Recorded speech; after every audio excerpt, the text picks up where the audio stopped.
right, so first I wanted to thank you for inviting me. It's not very often that a lawyer gets invited to a conference like this.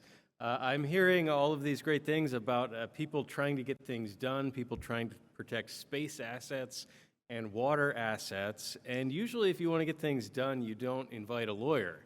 Lawyers tend to slow things down, and well, I can't promise I won't do that, but I'll do my best not to cause any problems. But the way that what I want to talk about today relates to the theme of security is that, well, I'll be talking about dark patterns. And this is a fancy term for something that's really been going on pretty much forever. But in the context of the internet and tech, the idea is you have a user interface of some sort on your app or on your website, and it's designed to kind of pressure or trick someone into doing something that maybe they wouldn't do otherwise. You give them a little nudge. And I got into this because, well, as you heard in the intro, I studied computer science, and so I've always been interested in tech, but I just got so mad one day. I was trying to cancel my Amazon Prime subscription. We'll see an example of that a little bit later. I was trying to cancel it, and I couldn't believe how difficult it was. And I'll walk you through the process later. But I got so irritated that I did what professors do, law professors, when they get irritated. I wrote a paper about it. And so that's not going to accomplish anything. Nobody actually cares what I think. But it shows my level of irritation. And so that's why I'm here with you now, is because Amazon Prime irritated me so much that I decided to do a little research into the law governing tricky user interfaces.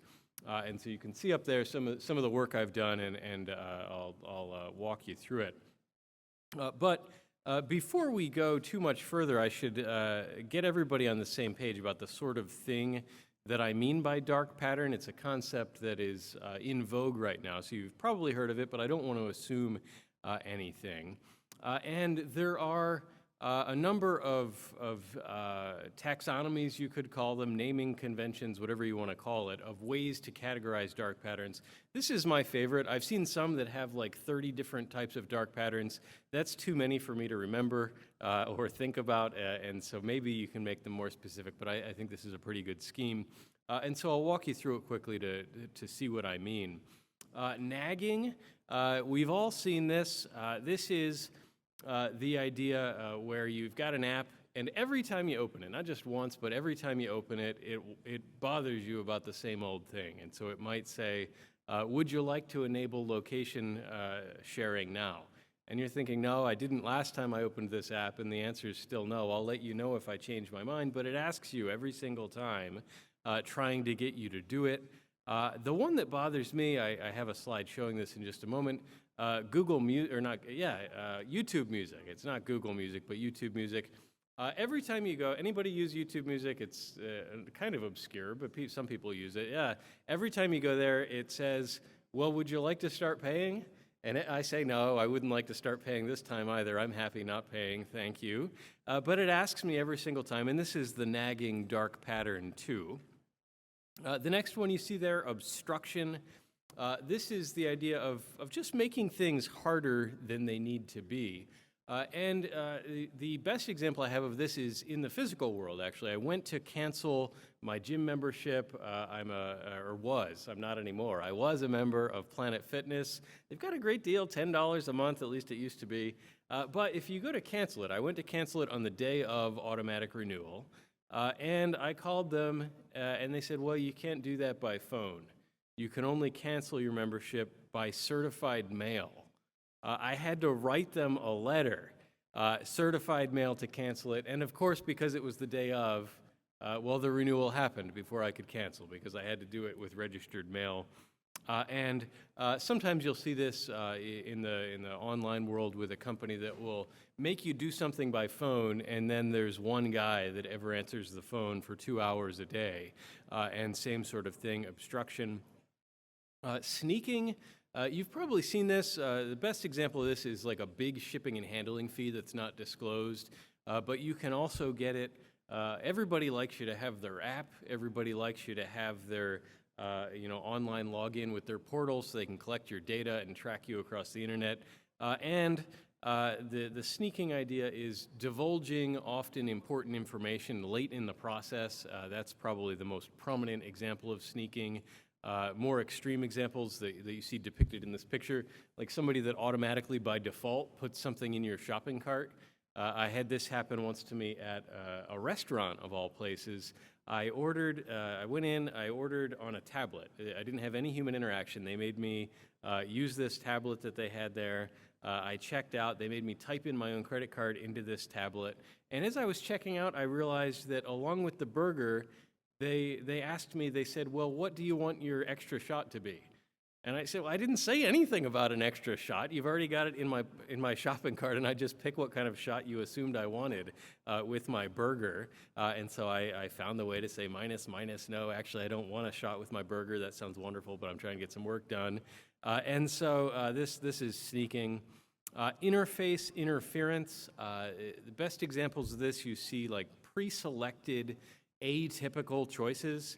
Like, yes, please send me your hourly marketing emails. That's exactly what I want. And it's pre-selected, like as if that's the default that anybody would want. And another one, double negatives.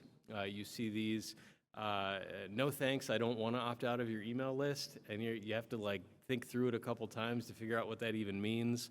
And the last one there, forced action.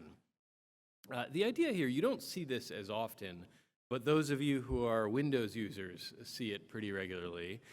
This is when you're literally forced to do something, and so the automatic Windows restart that's very aggressive after an update. That's an example of this. The closest I've seen to it, other than Microsoft Windows, is my mom. She somehow got into Candy Crush, maybe some of you did too, at some point. This was maybe 5 years ago, and I kept getting these annoying notifications on Facebook that my mom was like doing things to me with Candy Crush, and I figured out why. The reason was it was making her do things to me on Facebook as a condition of getting some kind of in-game reward. I don't know if she was getting free candy. I don't know what you get. I never got into Candy Crush myself. But this is the idea. You're kind of forced to do something in the real world as a condition of some sort of software that you own. That's the idea of forced action. And I should say at the outset that not all of these things do I think should be illegal, and that'll be an important point I want to develop. But this is the term we use. Dark pattern has come to be the term that's used for this sort of thing, even though I think it's actually a pretty poor one. It's not poor in the sense that it doesn't describe a real problem. It does. It's actually historically a software engineering term coming from the idea of design patterns. That's where it came from. Now it's being used by lawyers, and we've made a muck of it. And the reason that lawyers use the term poorly is because, well, lawyers think in terms of what should be lawful and what should be unlawful. And if you write a law that says dark patterns should be unlawful, well, it's not very well defined. Whether something is a dark pattern or not, that's pretty hard to define. And also that there's tons of stuff that are dark patterns, meaning they're poor design choices, but they should be perfectly lawful, just as there are plenty of software design choices that are poor, that are bad things to do because they're slow or inefficient or hard to read when writing your code, but that doesn't mean that we should make them illegal. And so to the extent I can leave you with anything today, don't let legislators in your state make dark patterns illegal. It's a stupid idea because it's not a term that's designed for that. So that is, those are some of my thoughts about lawyers, I guess. But the trend, when we see stuff like this, or at least when lawyers see stuff like this, I can't say what normal people think when they see stuff like this, but when lawyers see stuff like this, including legislators, when they see problems like this, when they see things like Amazon making it hard to cancel, the knee-jerk instinct, where lawyers are like the guy with the hammer, everything looks like a nail. If you've got a problem to a lawyer or to lots of people, it seems like, well, what's the solution? We need a law. There needs to be a law that says this sort of thing is illegal. You can't do it. You aren't allowed to use dark patterns. And some states have even said that. California's CCPA law, among many other things. You guys might have run into this law. It's mostly about consumer data collection. but among many other things, it has a provision about dark patterns, says that they're ineffective to create contracts in certain contexts. And so this is becoming a point of legislative contention. People are thinking about dark patterns laws. Well, at first it seems like a good idea. That's our instinct. That was my instinct when Amazon irritated me so much. I said there ought to be a law, but probably not. And that's the next point that I want to talk about, and that is, think about the spectrum of dark patterns. So what exactly is the range of things you can have? Some might be targets appropriately of statutes that say this is illegal or unlawful, and some might not. And the dividing line is pretty well set in current law. The dividing law is whether something is annoying. Lots of things are annoying on the internet, including Google, YouTube Music. And the other side, whether it's merely annoying or whether it is actually tricking people into entering transactions that they didn't mean to enter into. That is the dividing line for good reason, and I'll talk about that in a minute, but that's where the law draws the line. Well, let's think about that line a little bit. And so, do I have access to the slides? There we go. There's YouTube Music. You can see when I grew up about what kind of music I like. I like blues-inspired rock and some 90s stuff. That's me. But should this be illegal?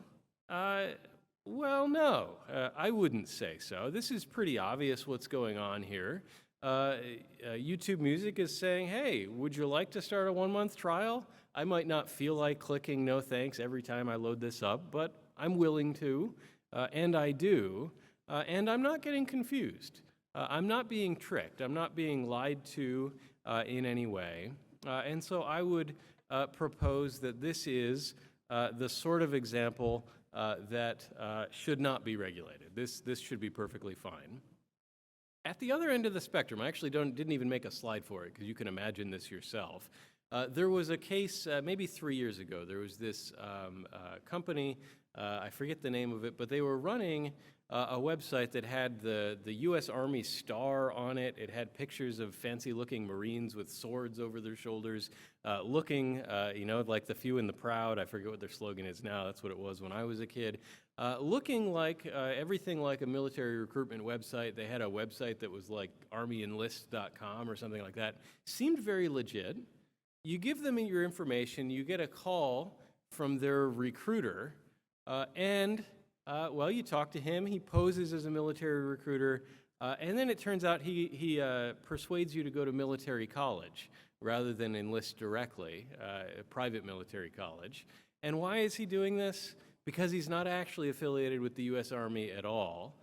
He's collecting a referral fee from the private universities to whom he is sending your future tuition dollars, and he has created a very authentic-looking website to do so.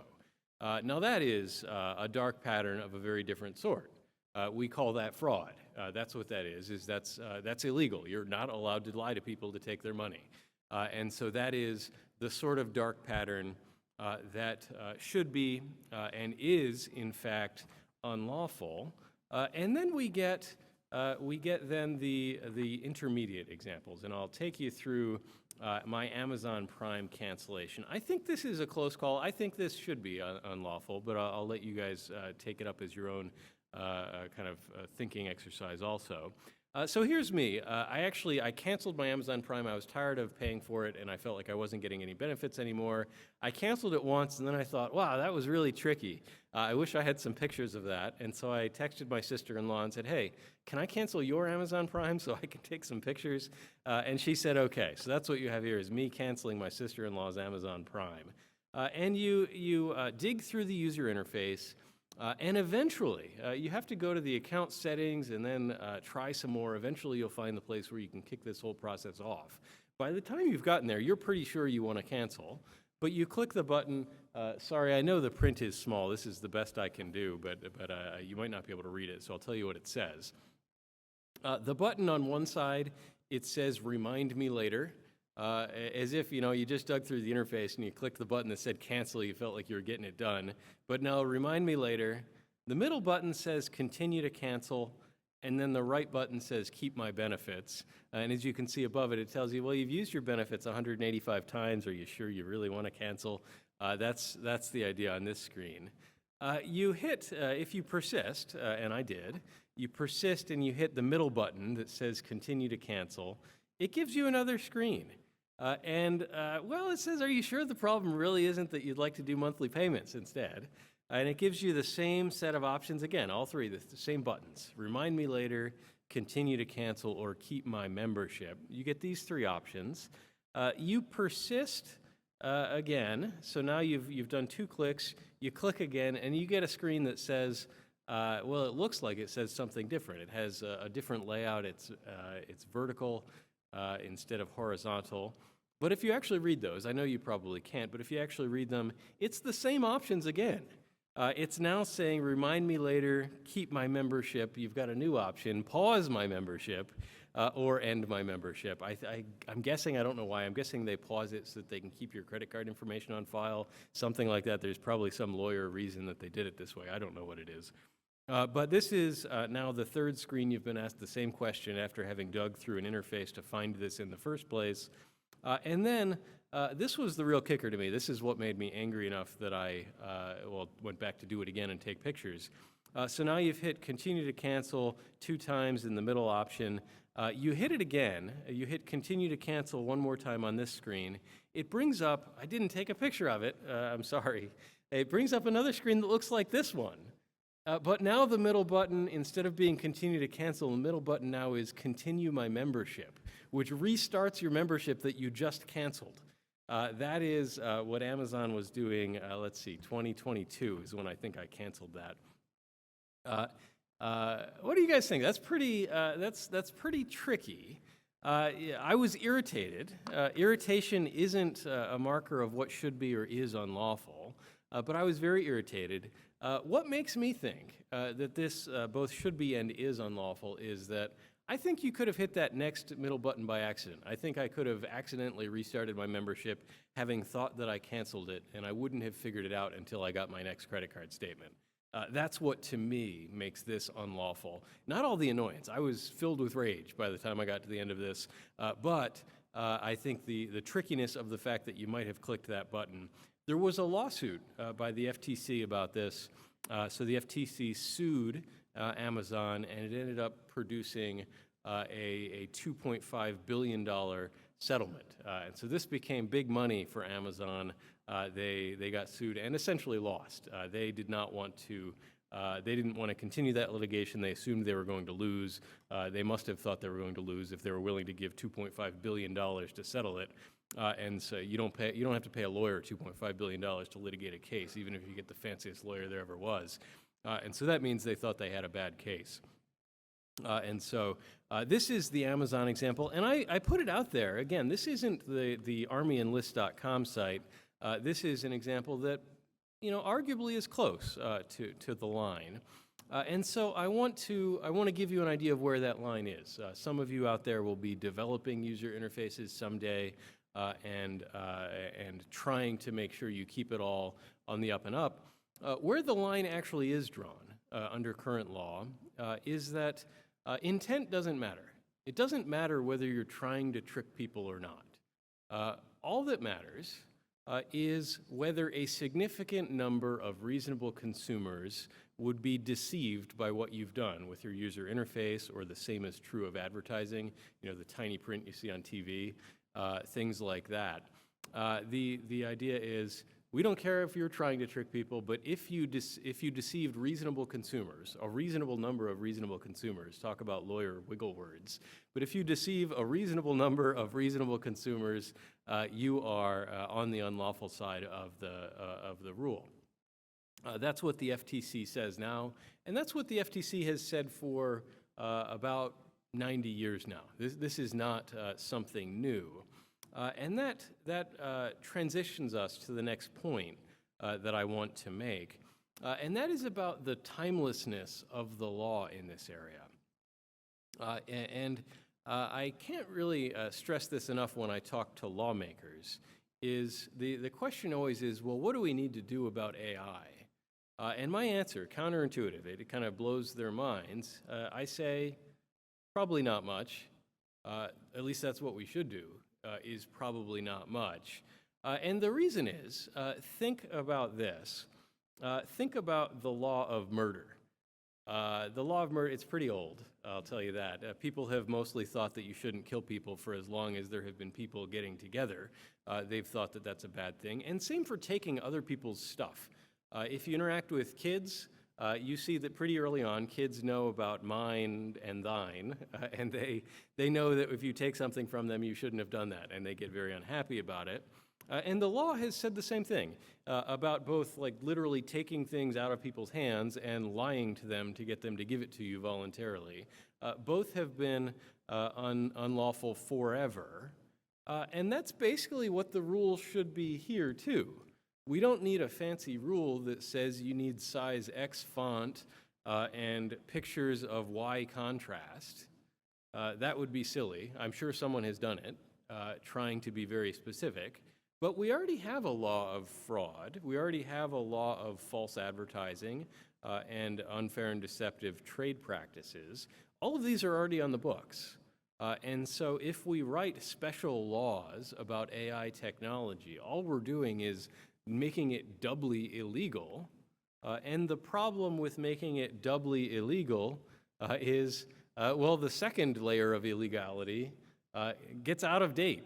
It gets nonsensical as soon as the technology changes and you can stick companies into old kind of path dependency on old laws, on old technology, without any real benefit. You've already got the law of deception and fraud, and now you've got a specific rule about some vague concept called dark patterns that nobody can figure out how to comply with because they don't know what it means. That is the risk of legislating specifically for specific technologies. It gets out of date, and you don't need it anyway because it's not like this stuff was legal in the first place. Just some fun examples about this. I wrote a recent paper about this. For instance, we think today about deep fakes. We've got great law about deep fakes. We've got great law about consumer deception because we had door-to-door encyclopedia salesmen in the mid-century, in the 1950s, walking around tricking people with deceptive terms about their encyclopedia set. You've seen, or some of you have seen Mad Men. You know what they're up to in the advertising firms. And so we actually have very well-developed law about to what extent you're allowed to trick people and not. And so I want to caution you. You all aren't the folks that need the most caution, but tell people who are trying to tell you how to do your job that there's already plenty of law about tricking people, and you don't need special people or special rules about deepfake tricking people. A great example of this. You've got the Kim Kardashian colon cleanser case. If you look it up, you'll find it was brought by the FTC. Somebody made a fake colon cleanser supposedly endorsed by Kim Kardashian. That's fun to say, the Kim Kardashian colon cleanser.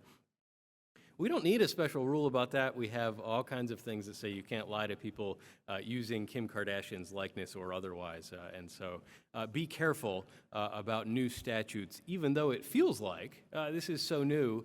Really, the idea of tricking people out of their money is as old as time. And so we can have this danger of overreacting. The last point that I'd like to talk with you today is, well, what can we do if we're not the FTC, we're not the government bringing criminal-type charges against people that are tricking you out of your money? What can you do? And one overlooked option, if you end up on the losing side of some lie, you can sue if you want to. There's plenty of laws out there that say you can sue as an individual.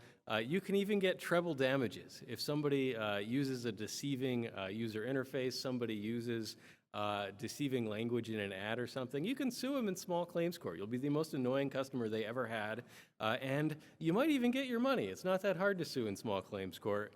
And so stick up for yourself. That's kind of an underused option, I would say. You don't need the police to go get them. Just go sue them, and you'll have annoyed them so much they'll probably change it so they never do that again to anybody else, if you do. The other thing that I should emphasize, I should have actually mentioned this first. This is the more important point, is Most of the time, you don't need to do anything at all. Most of the time, it takes care of itself. And I should explain what I mean about that. You think about going to, I don't know, where do we go all the time? I go to the gas. I like candy bars. I go to the gas station. I'll fill up my tank. I'll buy a candy bar there too. Never once have I given the gas station attendant a $10 bill and he lies and says I gave him a $1 bill and cheats me out of my money. Never once have I gotten a counterfeit candy bar at the gas station. I've never gotten counterfeits at Macy's or JCPenney or anywhere. Most of my consumer transactions go wonderfully, notwithstanding the fact that I'm not that sharp. I'm not looking out and under every rock to make sure I'm not getting tricked when I go to the store. And how is that? How is that notwithstanding the fact that I'm not a very careful consumer, I very rarely get my money taken from me? Well, the reason is that companies have a reputation to uphold. If the word gets out that the Macy's store clerk took my $10 and pretended I gave him a $1, that's going to be so bad for them. They're going to fire that guy. They're going to say, we can't have people that are doing stuff like that around. We have a reputation to uphold. And so reputational constraints are very powerful on companies. They want, when you're an employee, they want you to be the best image of the company because future consumers and the value of future transactions is way more valuable to them than taking $9 from me at the cash register one time. And so that reputation being so much more valuable to them than the transaction, reputation really holds people in line. Where this doesn't work and where you might need to actually sue, think about big picture transactions. And by that I mean like high dollar value. You go to buy a car, they aren't as concerned about their reputation because you're going to do that like what? Once, twice, 3 times? In your life, perhaps, depending on how long you like to keep cars. So you're buying a big ticket item, and they don't have the reputational concern as much because you're not going to come back necessarily. And so that's why, if you're going to get ripped off, it's going to be from a used car dealer. They don't have the brand reputation to uphold of the actual car manufacturer, Ford or somebody like that. And they know you're not going to come back to them to buy a used car very soon because, well, you just bought one.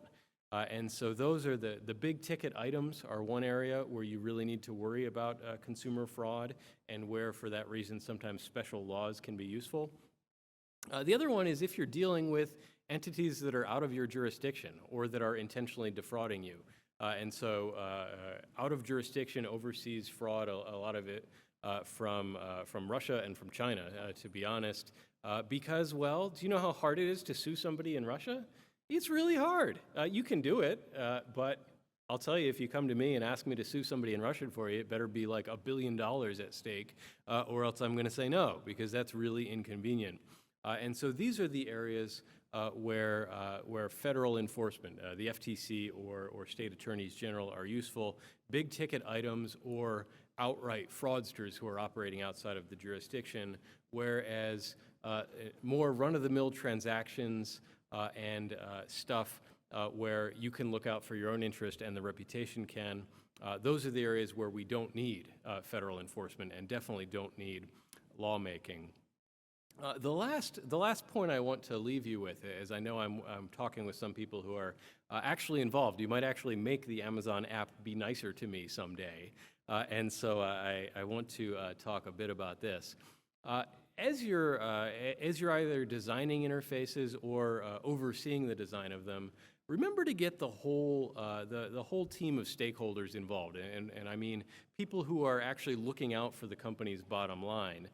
Don't, for instance, the worst thing you could do is tell your user interface engineers that their bonus is going to depend on the click-through rate and that that'll be the majority of their payment. How do you get a high click-through rate on a user interface? You make it really confusing. You swap the yes and the no button, and all of a sudden you've got a really high click-through rate.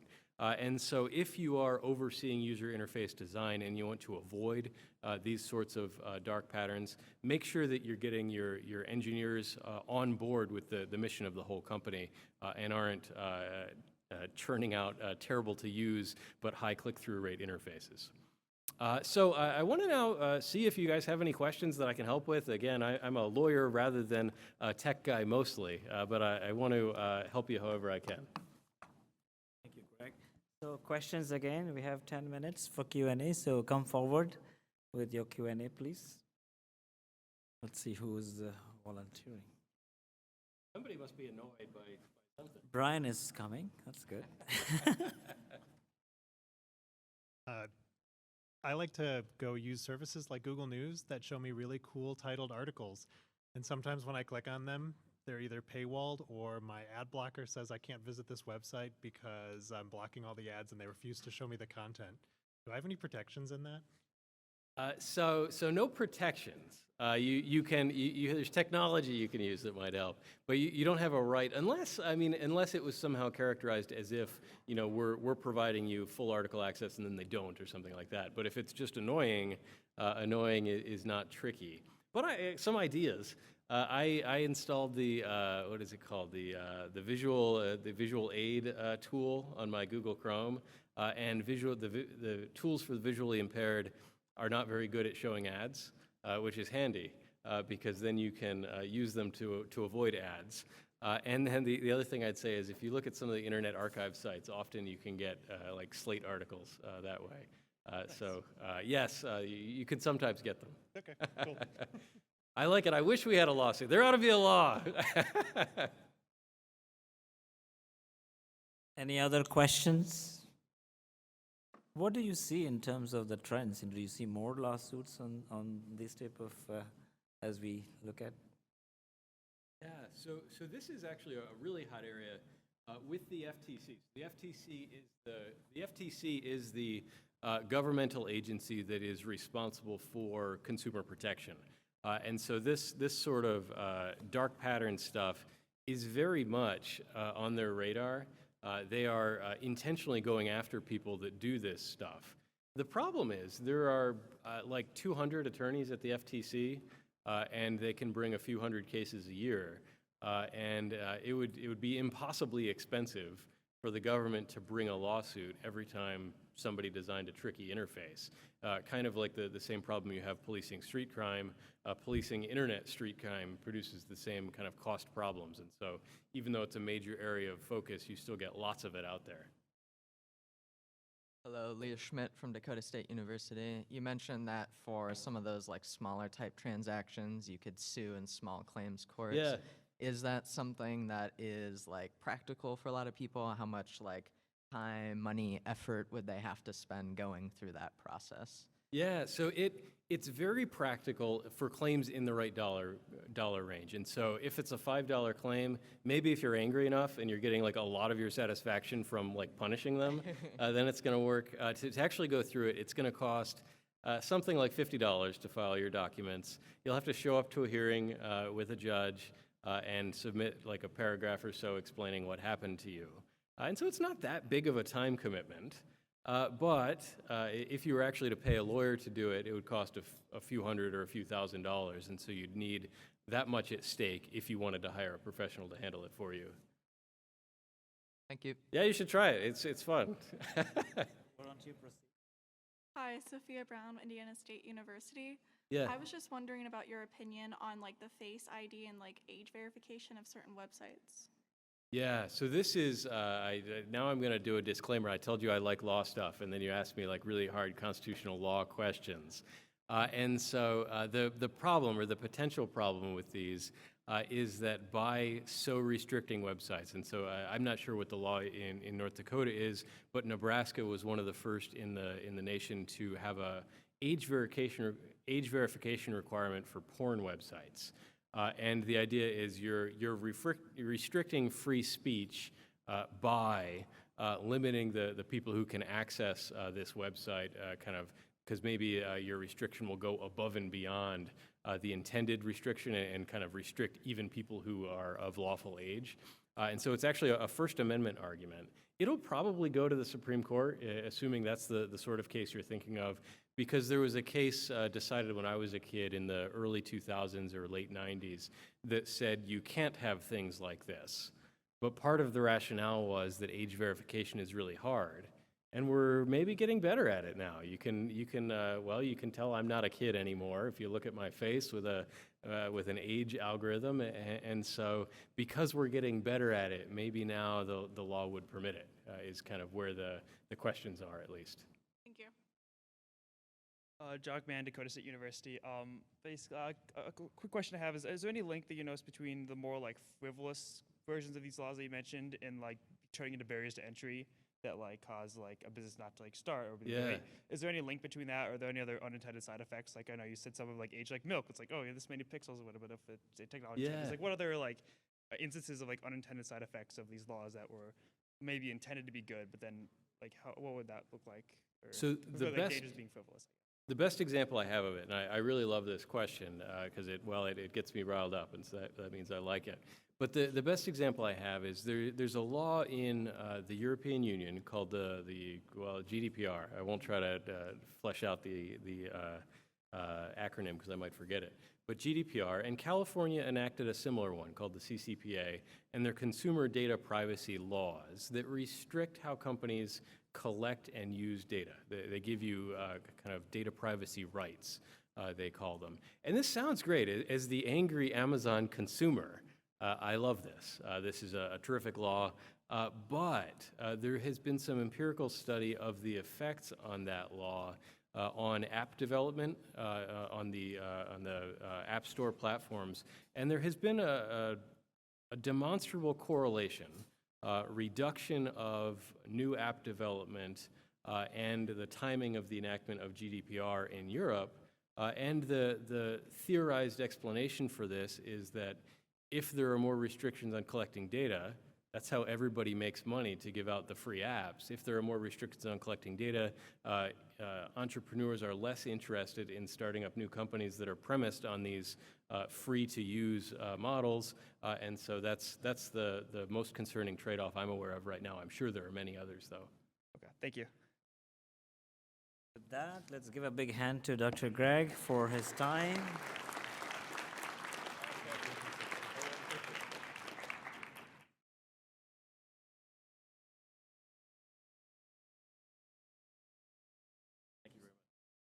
Thank you for the fascinating talk. So I think the lunch is here.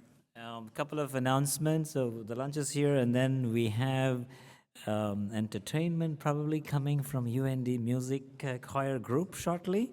So we'll have that shortly. But I think people can proceed for lunch, and then the Capture the Flag starts at 1 p.m. in the Henry Family Ballroom, which is the almost over that side. And we have paper sessions starting as well, for those, the room numbers are listed there. So, okay, proceed for lunch. Thank you.